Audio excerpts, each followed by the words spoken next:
Welcome to the NewsHour. I'm William Brangham. On Capitol Hill today, a looming government shutdown, a top senator is indicted, and lawmakers find a way around a months-long block on military promotions. More on those developments in a moment. But first, United Auto Workers expanded their strike against two of Detroit's big three auto manufacturers today. Workers at 38 more sites in 20 different states are now joining the picket line, all part of a move designed to get the attention of car buyers and car owners. Ali Rogan reports.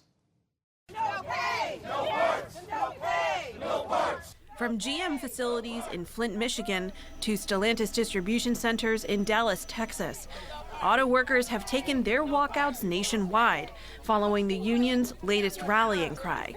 Today, at noon Eastern Time, all of the parts distribution facilities at General Motors and Stellantis are being called to stand up and strike. UAW President Shawn Fain called on an additional 5,600 auto workers to join the 13,000 already on strike against the Detroit Big Three manufacturers. UAW is now targeting GM and Stellantis and their parts distribution facilities for dealerships, but it spared Ford from any additional work stoppages for now.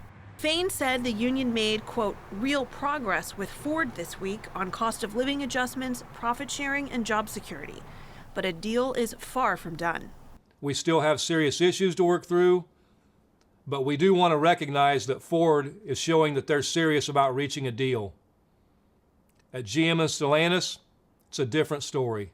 Those two automakers fell short on cost of living allowances, providing zero increases over a 4-year term. They also rejected the union's profit sharing and job security proposals, as well as changes that would convert temps into permanent positions. UAW has other demands for all three companies, most notably wage hikes of 36% over 4 years. So far, the car makers have put forward little more than half that, about 20% across the board. The union has also proposed other significant changes, a 4-day work week and traditional pension plans, and the end of tiered wages, all aimed at getting back some of what workers lost during the 2008 financial crisis. The automakers argue they cannot meet many of the union's demands, largely due to the industry's expensive shift to electric vehicles. Earlier this week, Detroit Free Press published an op-ed by GM President Mark Roos writing, quote, 85% of current represented employees would earn a base wage of approximately $82,000. The UAW's demands can be described in one word: untenable. Late today, the White House announced President Biden will travel to Michigan on Tuesday after the union dialed up the pressure by inviting him to the picket lines. While the president has expressed support for the workers, he has steered clear of getting too involved, including in the negotiations. Just 1 day later, former President Donald Trump is also expected to meet with union workers instead of attending the second presidential debate.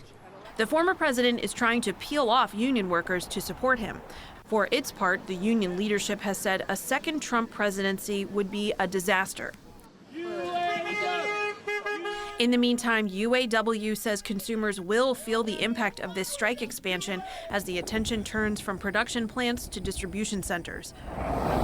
Workers say they're prepared for a lasting standoff. We'll take as long as we have to. If they're willing to come back and negotiate, we'll be ready at any time. For the PBS NewsHour, I'm Ali Rogan.